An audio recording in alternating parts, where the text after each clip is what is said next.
ខាងអត់អស់ហើយ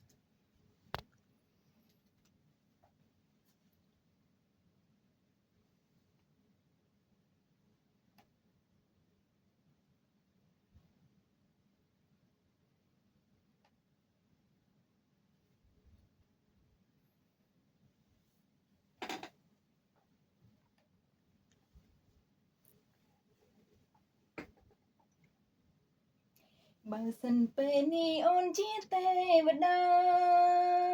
អូននឹងប្រើសាទាញពេលវេលាលំលៀងការជឿចាំដែលធ្វើឲ្យពួរយើងក្រមគ្រាថែគ្នារំពាន់ឆ្នាំ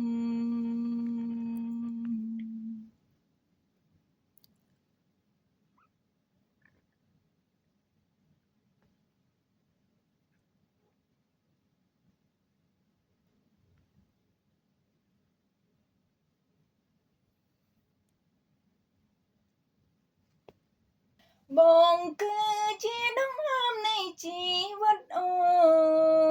នជាចង្វាក់បេះដូងក្នុងដើមទ្រូងស្រីដូចមេឃនឹងដីគ្មានថ្ងៃកាត់ផ្ដាច់ឆ្ងាយបានបើសិនការបួងសួងសុទ្ធតែសម្រេចអូនមិនខ្លាចឡើយនៅការរងចាំទុំបីគេពងវៀងស្នេហ៍រាប់ពាន់ឆ្នាំក៏មិនខ្លាចឲ្យតែបានជួបគ្នា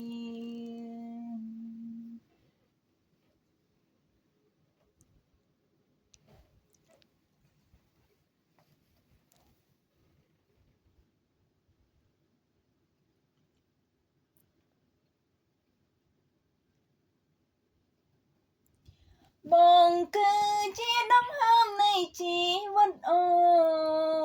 នជាចង្វាក់បេះដូងក្នុងដើមទ្រូងស្រីដូចមេឃនឹងដីគ្មានថ្ងៃកាត់ផ្ដាច់ឆ្ងាយបានបងគឺជាដង្ហើមនៃជីវិតអូន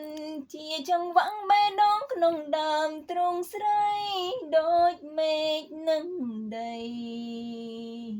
គ្មានថ្ងៃកាត់ផ្ដាច់ឆ្ងាយបានស្នេហាថិនថេររាប់ពាន់ឆ្នាំគ្មានថ្ងៃយើងភ្លេចគ្នា